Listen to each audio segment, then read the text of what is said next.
नमस्कार दोस्तों, स्वागत है आपका एग्ज़ाम सक्सेस जोन में।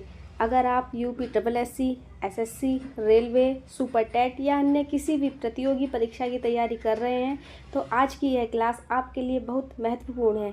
इस वीडियो को एंड तक ज़रूर देखिए। आज हम पढ़ेंगे अपनी इस क्लास में आनुवंशिकता और जैव प्रौद्योगिकी, जेनेटिक्स और biotechnology.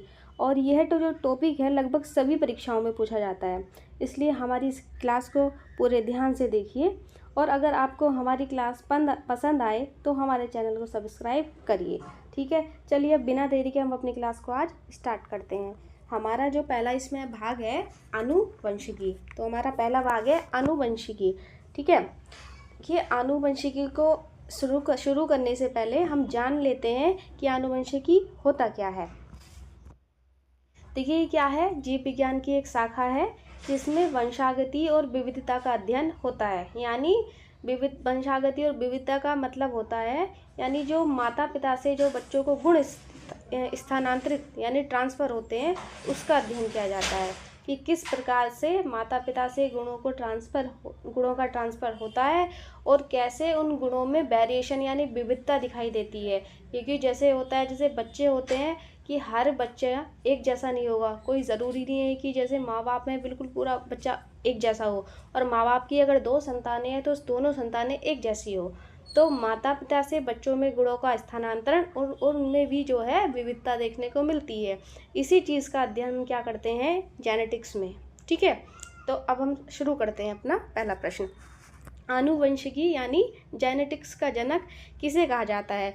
Charles Darwin, Thomas Hunt Morgan, Gregor John Mendel, Hugo do Vries. यानी जो ये शब्द है आनुवंशिकी सबसे पहले किसने दिया था, इसका फादर किसको कहा जाता है? तो इसका सही आंसर है ग्रेगर जॉन मेंडल।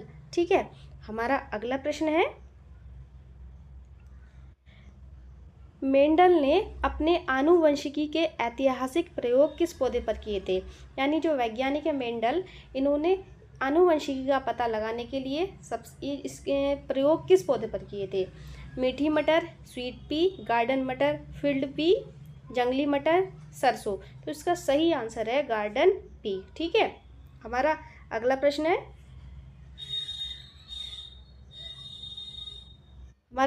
है, जीन शब्द का प्रतिपादन सर्वप्रथम किस वैज्ञानिक ने किया था? Thomas Morgan, Wilhelm Johannsen, Hargobind Khorana, De Vries. तो इसका सही आंसर है विल्हेम जोहानसन। अब देखिए क्या होता है जीन, ये जान लेते हैं। जीन क्या होता है, एक डीएनए का बहुत छोटा सा एक भाग होता है जो किसी विशिष्ट गुण के लिए उत्तरदायी होता है। यानी किसी विशिष्ट गुण के लिए, किसी विशिष्ट गुण के लिए, किसी विशिष्ट गुण। अब विशिष्ट गुण से मतलब क्या होता है कि ये ही तय करता है कि जो हमारे जो हैं, यानी अगर संतान कोई पैदा होती है तो जो होने वाली जो संतान है उसके कैसे गुण होंगे। कैसे गुण मतलब बाल कैसे होंगे, उसकी त्वचा का रंग कैसा होगा, उसकी आँखों का रंग कैसा होगा। तो ये जो है गुणों के लिए जिम्मेदार होता है, किसी एक विशिष्ट गुण के लिए, और हर गुण के लिए अलग तरह का एक जीन होता है। ठीक है, तो अगला प्रश्न है, आनुवंशिकता की मूल भौतिक और कार्यात्मक इकाई निम्नलिखित में से क्या है? सूत्र, जीन, डीएनए, आरएनए। तो इसका सही आंसर होगा जीन। ठीक है, तो इसका सही आंसर है जीन। आनुवंशिकता की जो मूल इकाई होगी और कार्यात्मक, वो क्या होगी? जीन। ठीक है, हमारा अगला प्रश्न है, प्रश्न नंबर 5। प्रयोगशाला में सर्वप्रथम डीएनए का कृत्रिम संश्लेषण किसने किया था? कृत्रिम, वाटसन और क्रिक, हरगोविंद खुराना, मिलर, केल्विन। तो इसका सही आंसर है हरगोविंद खुराना। अब देखिए इसमें आया है डीएनए। हम जान लेते हैं डीएनए क्या होता है। ठीक है, डीएनए क्या होता है, हमारी बॉडी का जेनेटिक मटेरियल है, यानी आनुवंशिक पदार्थ है। इसी में हमारे शरीर की सभी आनुवंशिक जानकारी, यानी जो जीन्स जो होते हैं, जैसे भी मैंने जीन्स के बारे में बताया कि जो है हर एक हमारे अंदर जो भी गुण है उस गुण के लिए हर एक जीन उत्तरदायी होता है। तो वो जो जीन होते हैं वो कहाँ पर उपस्थित होते हैं? डीएनए के अंदर। तो जीन कहाँ होंगे? डीएनए के अंदर। ठीक है। हमारा अगला प्रश्न है प्रश्न नंबर 6। किसी जीव के जीन अनुक्रम में होने वाला अचानक परिवर्तन क्या कहलाता है? अनुलेखन, क्लोनिंग, उत्परिवर्तन, पुनर्योगज। ठीक है। तो इसका सही आंसर होगा उत्परिवर्तन। यानी किसी भी जीव का जो जीन में उसमें अगर अचानक से कोई परिवर्तन होता है और जब परिवर्तन होगा तो उससे क्या होगा? एक नया ही गुण उत्पन्न होगा। तो इसी को कहा जाता है उत्परिवर्तन, यानी अचानक होने वाला परिवर्तन, म्यूटेशन। ठीक है। हमारा अगला प्रश्न है, जैव विकास के संदर्भ में उत्परिवर्तन का सिद्धांत किसने दिया था? अब हमको बताना है जो सिद्धांत है उत्परिवर्तन का दिया किसने था? Lamarck, Darwin, Hugo de Vries, Mendel. तो इसका सही आंसर है ह्यूगो डी व्रीज। हमारा अगला प्रश्न है प्रश्न नंबर 8। मानव की एक सामान्य कायिक कोशिका में गुणसूत्रों की संख्या कितनी होती है? 23, 44, 46, 48। तो इसका सही आंसर है 46। ठीक है। हमारा 46 मतलब 23 जोड़े, जीन जो है जोड़ों में होते हैं। ठीक है। हमारा अगला प्रश्न है, मनुष्यों में पुरुष लिंग निर्धारण के लिए कौन सा गुणसूत्र संयोजन उत्तरदायी है? XO, XX, XY, XXY। तो इसका सही आंसर है XY। देखिए पुरुष लिंग निर्धारण, देखिए लिंग निर्धारण का मतलब है कि जो ये डिसाइड करता है कि जो होने वाली जो संतान है वो बेटा यानी लड़का होगी या लड़की। अब जैसे होने वाली संतान अगर लड़का यानी पुरुष है तो उसके लिए कौन सा गुणसूत्रों का संयोजन उत्तरदायी होता है? XY। दो तरह के जीन होते हैं, एक होते हैं XX, एक होते हैं XY। अगर संतान बेटी है तो उसके लिए क्या होगा? XX, और संतान अगर बेटा है तो वो क्या होगा? XY। तो पुरुष यानी लड़का होने के लिए जो जीन का कॉम्बिनेशन जिम्मेदार है वो क्या होता है? XY। ठीक है। हमारा अगला प्रश्न है, डाउन सिंड्रोम नामक आनुवंशिक विकार किस गुणसूत्र की त्रिसूत्रता ट्राइसोमी के कारण होता है? 13वें गुणसूत्र, 18वें गुणसूत्र, 21वें गुणसूत्र, X गुणसूत्र। तो इसका सही आंसर है 21वें गुणसूत्र। ठीक है। हमारा अगला प्रश्न है 21वें गुणसूत्र की अधिकता। हमारा अगला प्रश्न है, टर्नर सिंड्रोम से पीड़ित महिलाओं में गुणसूत्रों की कुल संख्या कितनी होती है? टर्नर सिंड्रोम, ठीक है, पूछा गया है, से पीड़ित महिलाओं में गुणसूत्रों की संख्या कितनी होती है? 45, 46, 47, 48। तो इसका सही आंसर है 45। यानी टोटल कितने होते हैं? 46 होते हैं, और इसमें क्या एक जीन घट जाता है। ठीक है। तो टर्नर सिंड्रोम में कितने गुणसूत्र होते हैं? 45। ठीक। हमारा अगला प्रश्न है, हीमोफीलिया के संदर्भ में कौन सा कथन सत्य है? यह एक संक्रामक रोग है, यह एक एक्स सहलग्न आनुवंशिक रोग है जिसमें रक्त का थक्का नहीं जमता, यह विटामिन सी की कमी से होता है, यह केवल पुरुषों से पुरुषों में फैलता है। तो इसका सही आंसर है ऑप्शन नंबर बी। यह क्या है? एक एक्स सहलग्न आनुवंशिक, यानी ये आनुवंशिक रोग है जो पीढ़ी दर पीढ़ी चलता रहता है। अब इस हीमोफीलिया में क्या होता है कि अगर किसी रोगी को चोट लग जाए और खून निकल आए तो उस खून वो जो है निकलना बंद नहीं होता, यानी उस खून का रक्त का थक्का नहीं जमता है। ठीक है। तो हमारा अगला प्रश्न है,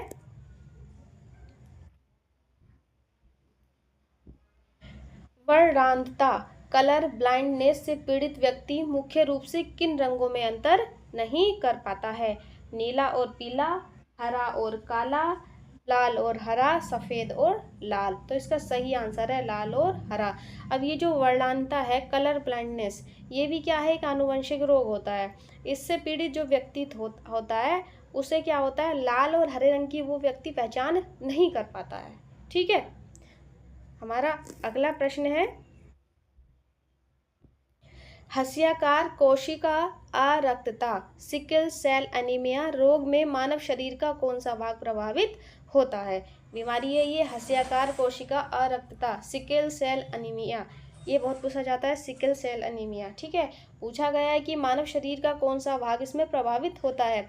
श्वेत रक्त कोशिकाएं WBC, रक्त बिंबाणु प्लेलेट्स, लाल रक्त कोशिकाएं RBC, अस्थि मज्जा। तो इसका सही आंसर है RBC यानी लाल रक्त कणिकाएं। इसमें क्या होता है, जैसे हमारी जो खून में RBC होती हैं, लाल रक्त कणिकाएं, उनका आकार गोल होता है, लेकिन इस बीमारी में क्या होता है, उनका जो आकार है हंसियाकार हो जाता है। हंसियाकार जैसे ये शेप होती है ना, इस तरीके से हो जाती हैं, वैसे क्या होती है हमारी, इस तरीके से होती हैं, गोल गोल होती हैं, लेकिन उनका आकार क्या होता था, ये हो जाता है। इसी जैसे होती है ना, जिससे घास वगैरह काटा जाता है, हंसिया इस टाइप की होती है, इसी वजह से उसी के नाम पे रख दिया गया है इसका हंसियाकार, हंसिया के आकार की हो जाती हैं। ठीक है, हमारा अगला प्रश्न है, यदि एक वर्णांत पुरुष का विवाह एक ऐसी सामान्य महिला से होता है जिसके परिवार में कोई वर्णांत नहीं है, तो उनके पुत्रों के वर्णांत होने की संभावना क्या होगी। यानी कि कोई पुरुष है जो पीड़ित है वर्णांतता से, और उसका विवाह हो जाता है एक सामान्य महिला से, यानी जिसको कोई ये बीमारी नहीं है, और इसके परिवार में भी कोई वर्णांत नहीं है, तो उसके पुत्रों के वर्णांत होने की संभावना पूछी जा रही है कि क्या होगी। 25%, 50%, 100%, 0%। तो इसका सही आंसर होगा 0%। ठीक है, हमारा अगला प्रश्न है, देखिए 0% पुत्र पूरी तरह सामान्य होंगे, जबकि पुत्रियां क्या होंगी, वाहक होंगी। ठीक है, यानी पुत्र क्या सामान्य होंगे, उनको ये बीमारी होने की कोई संभावना नहीं है, एकदम 0% है, लेकिन पुत्रियां क्या होंगी, वाहक होंगी। अब वाहक का मतलब होता है कि ऐसा व्यक्ति जिसके शरीर में रोग का जीन तो मौजूद है, यानी उस रोग का जीन मौजूद है, लेकिन उसे स्वयं को वो रोग नहीं है, लेकिन यह जीन अगली पीढ़ी को क्या है, ये बीमारी दे सकता है। वाहक माने कि यानी ये जो जीन है मौजूद तो है शरीर के अंदर, लेकिन उस लड़की को वो बीमारी नहीं है, पर हो सकता है इन फ्यूचर वो जो जीन है वो अगली पीढ़ी में, यानी जो होने वाली जो संतानें होंगी उनमें ये जीन आ सकता है, उनको ये रोग हो सकता है। ठीक है, हमारा अगला प्रश्न है, अब देखिए हम DNA और RNA से क्वेश्चंस लाए हैं अपने अगली हमारी स्लाइड में। देखिए, न्यूक्लिक अम्ल के संदर्भ में DNA का पूर्ण विस्तारित रूप क्या है। Deoxyribonutral acid, deoxyribonucleic acid, decarbonated nucleic acid, dual nucleic acid. तो इसका सही आंसर है डीऑक्सीराइबोन्यूक्लिक एसिड। ठीक है, डीऑक्सीराइबोन्यूक्लिक एसिड, ये याद रखना है, DNA की फुल फॉर्म बहुत पूछी जाती है। तो हमारा अगला प्रश्न है, DNA की द्विकुंडलित संरचना डबल हेलिक्स मॉडल को पहली बार किसने प्रस्तावित किया था। रोसेलिन फ्रैंकलिन, जेम्स वॉटसन और Francis Crick, Hargobind Khorana, Robert Hooke. तो इसका सही आंसर है जेम्स वॉटसन और फ्रांसिस क्रिक। ठीक है, तो DNA का डबल हेलिक्स मॉडल किसने दिया था पहली बार, वॉटसन और क्रिक ने। ये प्रश्न भी बहुत पूछा जाता है, इसलिए याद रखना है आपको। ठीक है, हमारा अगला प्रश्न है, DNA अणु में निम्नलिखित में से कौन सी शुगर शर्करा पाई जाती है। Ribose, deoxyribose, glucose, fructose. देखिए अभी हमने जो फुल फॉर्म बताई थी DNA की, तो क्या था, डीऑक्सीराइबोज न्यूक्लिक एसिड, यानी एसिड कौन सा था, न्यूक्लिक, और उसमें जो डीऑक्सीराइबोज क्या थी, उसमें शर्करा थी। तो DNA में पाई जाती है डीऑक्सीराइबोज। ठीक है, ये इसमें शर्करा पाई जाती है। हमारा अगला प्रश्न है, प्रश्न नंबर 19, निम्नलिखित में से कौन सा नाइट्रोजन बेस DNA में नहीं पाया जाता है। Adenine, thymine, cytosine, uracil. Adenine, thymine, cytosine, uracil. तो इसका सही आंसर है यूरेसिल। ठीक है, तो DNA का जो डबल हेलिक्स मॉडल था उसमें क्या है, चार बेस हैं, और बेस क्या होते हैं, वो जोड़ों में होते हैं साथ में, यानी कि एडेनिन के साथ क्या होता है, ये दोनों क्या होते हैं, साथ में होती है, एडेनिन और थाइमिन, इनके बीच में क्या होता है, डबल हाइड्रोजन बॉन्ड होता है। और ये क्या होता है, एक होता है साइटोसिन। DNA की बात चली है, DNA में एक क्या होता है, साइटोसिन, और साइटोसिन के साथ क्या होता है, ग्वानिन। साइटोसिन के साथ क्या होता है, ग्वानिन, और इन दोनों के बीच में होता है ट्रिपल हाइड्रोजन बॉन्ड। ठीक है, अब ये पूछा जा रहा है DNA, तो DNA में कौन सा नाइट्रोजन बेस नहीं होगा, DNA में क्या होगा, यूरेसिल नहीं होगा। यूरेसिल की जगह कौन सा होता है, ग्वानिन होता है, यानी DNA में कौन सा होता है नाइट्रोजन बेस, ग्वानिन। तो यूरेसिल नहीं होता है। ठीक है, हमारा अगला प्रश्न है प्रश्न नंबर 19। आरएनए की संरचना में थाइमीन के स्थान पर कौन सा क्षारक आ जाता है? ठीक है, ग्वानिन, साइटोसिन, यूरेसिल, एडिनिन। तो इसका सही आंसर है यूरेसिल। अब देखिए बताया था कि डीएनए में यूरेसिल नहीं होगा, डीएनए में क्या होता है, ग्वानिन होता है। ठीक है, लेकिन ये जो है यूरेसिल, ये किस में होता है, आरएनए में। ये किस में होता है, आरएनए में। अब देखिए आरएनए क्या होता है, ये भी क्या होता है, एक आनुवंशिक पदार्थ होता है जो क्या करता है, डीएनए से संदेश लेता है और प्रोटीन बनाने का काम करता है। तो आरएनए क्या करता है, ये इसका काम क्या होता है, ये भी एक तरीके का आनुवंशिक पदार्थ है। डीएनए इसको क्या मैसेज देता है, अब उससे मैसेज लेकर ये क्या बनाता है, प्रोटीन बनाने का काम है। तो आरएनए का क्या काम होता है, प्रोटीन को बनाना। और आरएनए कितने तरह के होते हैं, आरएनए 3 तरह के होते हैं। ठीक है, कौन कौन से, एमआरएनए, टीआरएनए और आरएनए। ठीक है, मैसेंजर आरएनए, ट्रांसफर्ड आरएनए और राइबोसोमल आरएनए। ठीक है, हमारा अगला प्रश्न है, डीएनए के 2 धागे आपस में जुड़ते हैं, इनमें एडेनिन और थाइमिन के बीच कितने हाइड्रोजन बंध होते हैं?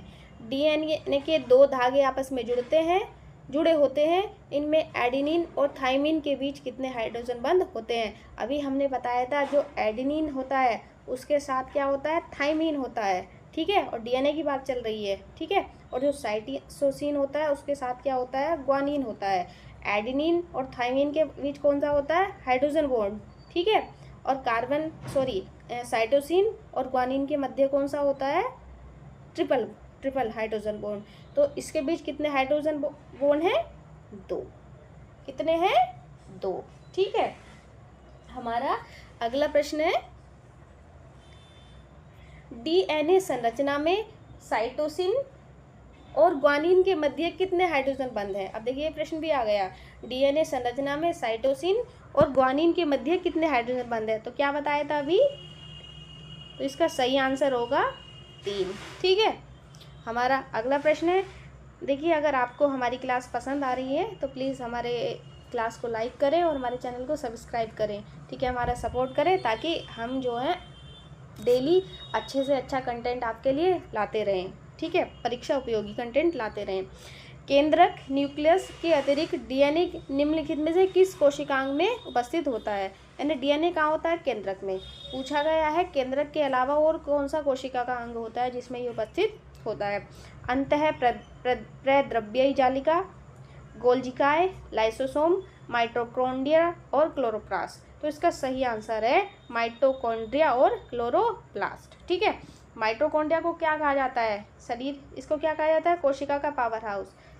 क्या कहा जाता है इसको, पावर हाउस। किसका, कोशिका का, पावर हाउस ऑफ सेल। ठीक है, हमारा अगला प्रश्न है प्रश्न नंबर 24। डीएनए के ब्लूप्रिंट से आरएनए के निर्माण की प्रक्रिया को क्या कहा जाता है? डीएनए से आरएनए के निर्माण की प्रक्रिया को क्या कहा जाता है? प्रतिकृतियन, रेप्लिकेशन, अनुलेखन, ट्रांसक्रिप्शन, अनुवाद, ट्रांसलेशन, उत्परिवर्तन, म्यूटेशन। तो इसका सही आंसर है अनुलेखन। ठीक है, हमारा अगला प्रश्न है, कोशिका के भीतर आरएनए से प्रोटीन बनने की क्रियाविधि को किस नाम से जाना जाता है? कोशिका के भीतर आरएनए से प्रोटीन बनने की क्रियाविधि को किस नाम से जाना जाता है? हमने बताया था ना कि आरएनए का काम क्या होता है, प्रोटीन को बनाना। तो पूछा गया है कि आरएनए की से जो प्रोटीन बनती है उस बनाने की क्रियाविधि को किस नाम से जाना जाता है? Transcription, translation, transduction, replication. तो इसका सही आंसर है ट्रांसलेशन। हिंदी में बोला जाता है इसको अनुवाद या रूपांतरण। हमारा अगला प्रश्न है प्रश्न नंबर 26। कोशिका विभाजन के समय डीएनए द्वारा अपनी स्वयं की प्रतिलिपि एग्जैक्ट कॉपी बनाने की प्रक्रिया क्या कहलाती है? यानी जब कोशिका का विभाजन होता है तो डीएनए क्या करता है, अपने ही जैसे क्या अपनी कॉपियाँ बना लेता है।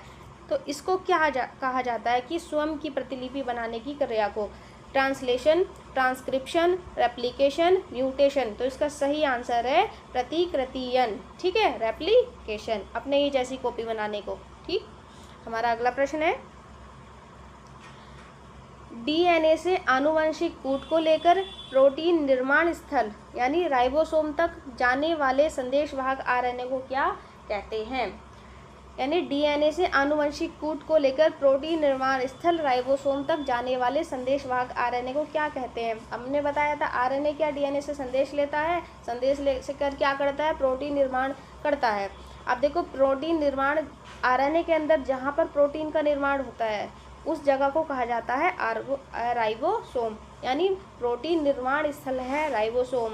अब पूछा गया है कि कौन सा, जो जैसे आरएनए हमने 3 टाइप के बताए थे, एमआरएनए, टीआरएनए और आरएनए, कि उनमें से कौन सा आरएनए है जो जिसको संदेशवाहक आरएनए कहा जाता है? TRNA, RNA, mRNA, snRNA. तो इसका सही आंसर है एमआरएनए, यानी मैसेंजर। इसका तो नाम ही है कि मैसेंजर आरएनए क्या करता है, ये संदेश लेकर जाता है, संदेश, ठीक है, मैसेंजर आरएनए। हमारा अगला प्रश्न है, प्रोटीन संश्लेषण के दौरान विशिष्ट अमीनो अम्ल को चुनकर राइबोसोम तक स्थानांतरित करने का कार्य कौन करता है? अब प्रोटीन संश्लेषण यानी जो विशिष्ट अमीनो अम्ल को चुनेगा और फिर क्या करेगा, राइबोसोम पर क्या करेगा, ट्रांसफर करता है। तो कौन सा आरएनए करता है? देखिए, इसके नाम से ही पता चल रहा है, जैसे इसमें लिखा है स्थानांतरित, और स्थानांतरित मतलब ट्रांसफ़र करने का। ऑब्वियसली समझ गए होंगे आप लोग, ट्रांसफ़र कौन करेगा, टीआरएनए, ट्रांसफर्ड आरएनए, ठीक है। हमारा अगला प्रश्न है, कोशिकाओं में पाए जाने वाले राइबोसोम के ढांचे और निर्माण में कौन सा आरएनए भाग लेता है? यानी कोशिकाओं में जो राइबोसोम होता है, अब राइबोसोम का जो ढांचा होता है यानी स्ट्रक्चर, और उसका जो बनना, निर्माण में कौन सा आरएनए भाग लेगा? MRNA, tRNA, RNA, hnRNA. तो इसका सही आंसर है आरएनए। तो इसका सही आंसर क्या है, आरएनए, क्योंकि इसमें पूछा है राइबोसोम का जो ढांचा होता है निर्माण, और इसका नाम ही आरएनए का क्या है, राइबोसोमल आरएनए। तो ये क्या होगा, राइबोसोम के बनाने से संबंधित है, ठीक है। हमारा अगला प्रश्न है, रिवर्स ट्रांसक्रिप्शन की प्रक्रिया जिसमें आरएनए से डीएनए बनता है, रिवर्स ट्रांसक्रिप्शन की प्रक्रिया जिसमें आरएनए से डीएनए बनता है, की खोज किसने की थी? वॉटसन और क्रिक, टेमिन और वॉल्टीमोर, मेसल्सन और स्टाल, कॉनवर्ग। तो इसका सही आंसर है टेनिन और वॉल्टीमोर, ठीक है। हमारा अगला प्रश्न है, अब देखिए हमारी जो नई इसमें अब स्लाइड है वो किस पर है, बायोटेक्नोलॉजी पर, जैव प्रौद्योगिकी पर।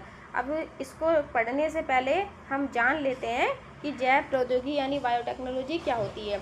अब जैसे आनुवंशिकी थी, विज्ञान की अलग शाखा थी, ये भी क्या है, विज्ञान की एक अपने आप में एक अलग शाखा है। इसमें क्या करते हैं हम, जिसमें जीवित जीव की जो सेल्स, एंजाइम्स या सूक्ष्म जीवों का उपयोग करके मानव के लिए उपयोगी उत्पाद या सेवाएं बनाई जाती है। यानी कोई भी जो जीवित जीव है, उस जीवित के अंदर से कोई सेल हो उपयोगी, कोई एंजाइम हो, या सूक्ष्म जीव।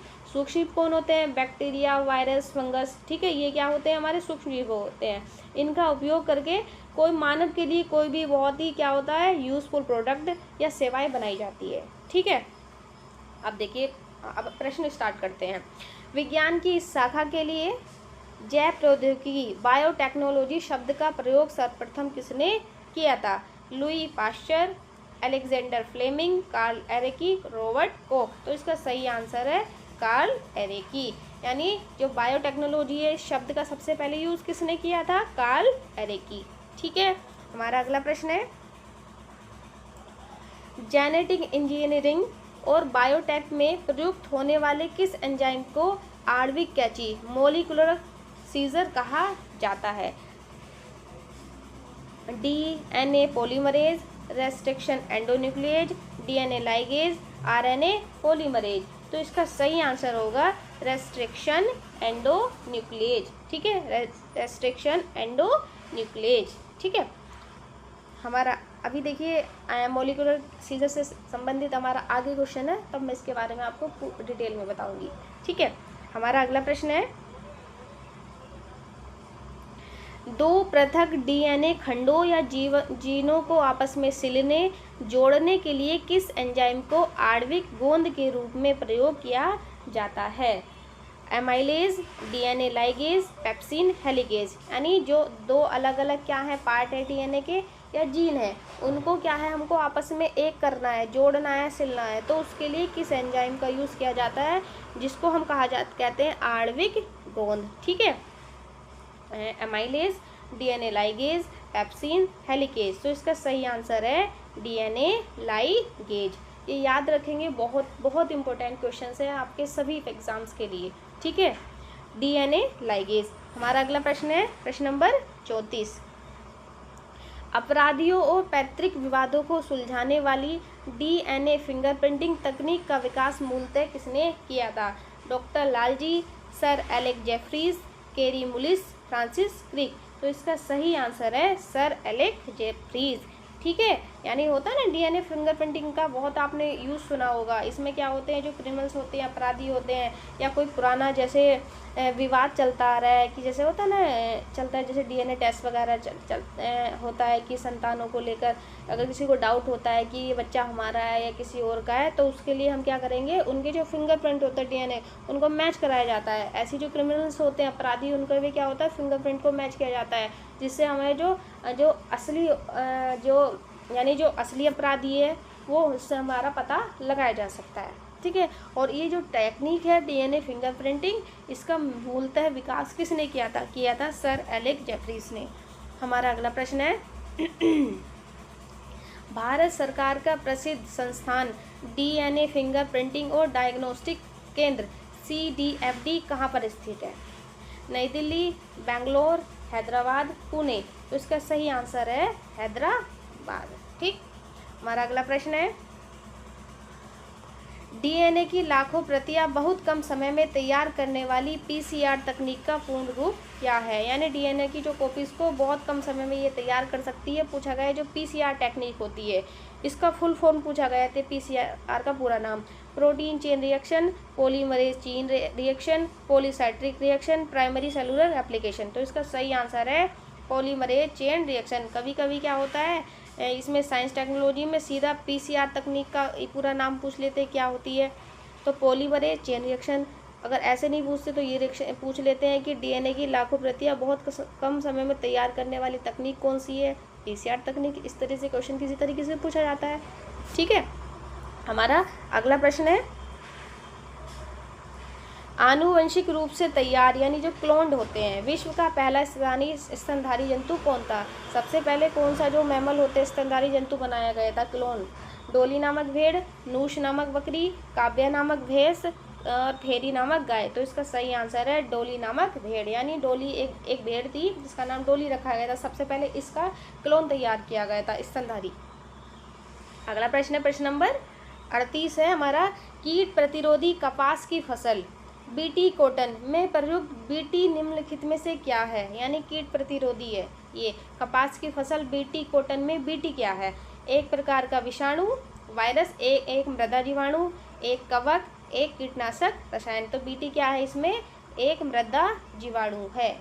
ठीक, हमारा अगला प्रश्न है और इस जीवाणु का नाम है बैसिलस थुरिंगिएंसिस। ठीक है, हमारा अगला प्रश्न है जेनेटिकली मॉडिफाइड फसल गोल्डन राइस को मुख्य रूप से किस विटामिन की कमी को दूर करने के लिए विकसित किया गया है? यानी गोल्डन राइस को किस विटामिन की कमी को दूर करने के लिए विकसित किया गया है? Vitamin B12, vitamin C, vitamin A, vitamin D। तो इसका सही आंसर है विटामिन A।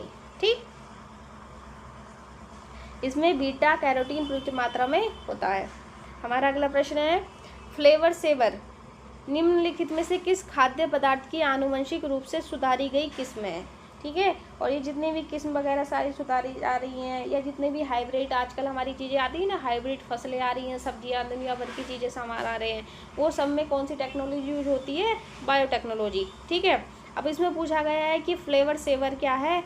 एक ये भी क्या है? एक किस्म है। अब पूछा गया है कौन किसकी है ये किस्म जिसमें सुधार किया गया है? आलू, टमाटर, बैंगन, मक्का। तो इसका सही आंसर है टमाटर। फ्लेवर सेवर किससे संबंधित है? टमाटर से। ठीक है, हमारा अगला प्रश्न है, चिकित्सा के क्षेत्र में वर्ष 1990 में जीन थेरेपी का पहला सफल नैदानिक प्रयोग किस बीमारी के लिए किया गया था? चिकित्सा के क्षेत्र में वर्ष 1990 में जीन थेरेपी का पहला सफल नैदानिक प्रयोग किस बीमारी के लिए किया गया था? AIDS, SCID, haemophilia, thalassaemia. तो इसका सही आंसर है SCID। SCID का मतलब है सीवियर कंबाइंड इम्यूनो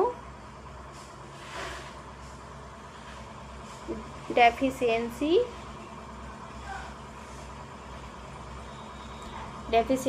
ठीक है, अब ये क्या होती है? अब ये क्या एक बीमारी है SCID, severe combined immuno deficiency. जैसे इसके नाम में ये इम्यूनो डेफिशिएंसी, इम्यूनो किससे बना है? इम्यूनिटी से। यानी ये क्या करती है? आनुवंशिक एक रोग होता है, इसमें बच्चे का जो पूरा जो इम्यूनिटी सिस्टम होता है, प्रतिरक्षा तंत्र, वो या तो बहुत कमज़ोर होता है या पूरी तरह से क्या होता है? अब्सेंट होता है, अनुपस्थित होता है। ठीक है, और कभी कभी जो SCID को पूछा जाता है, इसको जो है बबल बेबी डिजीज़ भी बोला जाता है। बबल बेबी डिजीज़, तो पूछ लेते हैं कि बबल बेबी डिजीज़ को किस बीमारी को कहा जाता है? तो किसको कहा जाता है? SCID। या ऐसे भी पूछा जा सकता है कि SCID की फुल फॉर्म क्या है? तो क्या है? Severe combined immuno deficiency. ठीक है, और ये भी क्या है? एक आनुवंशिक रोग है। हमारा अगला प्रश्न है, आनुवंशिक इंजीनियरिंग द्वारा जिन जीवों के मूल DNA में बदलाव किया जाता है उन्हें वैश्विक रूप से क्या कहा जाता है? ठीक है, यानी जो हमारा ओरिजिनल DNA होता है और हमने उसमें कुछ बदलाव किया है तो उसको कहा क्या जाता है? GEO, GMO, GCO, MGO। तो उसको कहा जाता है GMO। क्या कहा जाता है? GMO, genetically modified organism. ठीक है, जेनेटिकली मॉडिफाइड ऑर्गेनिज्म। हमारा अगला प्रश्न है प्रश्न नंबर 43। वह आधुनिक जैव प्रौद्योगिकी प्रक्रिया क्या कहलाती है जिसमें किसी जीव के दोषपूर्ण जीन को निकालकर वहां स्वस्थ जीन डाल दिया जाता है? ठीक है, यानी किसी का कोई जीन है, उसमें किसी प्रकार का डिफेक्ट है, तो उस जीन को निकालकर वहां पर क्या उसकी जगह किसी स्वस्थ जीन को डाल दिया जाता है। तो इस टेक्निक जो है इसको क्या कहा जाता है? Gene therapy, gene editing, gene silencing, PCR। तो इसको कहा जाता है जीन एडिटिंग। जैसे आप लोग कर देते हैं ना टेक्स्ट वगैरह में, किसी को मैसेज भेज रहे हैं, कोई गलती हो जाती है, एडिट कर देते हैं, वैसे इसमें क्या है? जीन को भी एडिट कर दिया जाता है, जीन एडिटिंग। ठीक है, हमारा अगला प्रश्न है प्रश्न नंबर 44। विज्ञान जगत में क्रांति लाने वाली नई जीन संपादक तकनीक CRISPR CAS9 में CAS9 वास्तव में क्या है? पूछा गया है ये इसमें CAS9 वास्तव में क्या है? एक आनुवंशिक पदार्थ, एक आणविक एंजाइम, कैंची जो DNA को काटता है, एक प्रकार का RNA, एक कृत्रिम जीन। तो इसका सही आंसर है एक आणविक एंजाइम, ये कैंची जो DNA को काटता है। ठीक है, हमारा अब देखिए CAS9 क्या है? ये क्या है? एक एंजाइम है। क्या कहा है? ये एक एंजाइम है जो DNA को किसी निश्चित स्थान पर काटने का काम करता है। ठीक है, DNA को क्या करेगा? कोई भी निश्चित जहाँ पर क्या हमको कोई इसमें डिफेक्ट दिखा है वहाँ से क्या उसको काट देगा। इसी वजह से इसको क्या है? मॉलिक्यूलर सीजर, आणविक कैंची। इसको क्या है? आणविक कैंची। अभी पीछे आया था ना आणविक कैंची शब्द, तो मैंने कहा था आपको अभी ये क्वेश्चन आएगा, इससे संबंधित आगे बताऊंगी। तो मॉलिक्यूलर सीजर, आणविक कैंची क्या होगा? क्या ये क्या होंगे? एक तरीके के एंजाइम होंगे, और ये एंजाइम क्या काम करेंगे? जो DNA को किसी निश्चित स्थान पर काटने का काम करते हैं। ठीक है, हमारा अगला प्रश्न है प्रश्न नंबर 45। आनुवंशिक रूप से निर्मित पहला मानव इंसुलिन किस व्यापारिक नाम से बाजार में उतारा गया था? Insulin G, Humulin, bio insulin, genetics insulin. तो इसका सही आंसर है ह्यूमुलिन।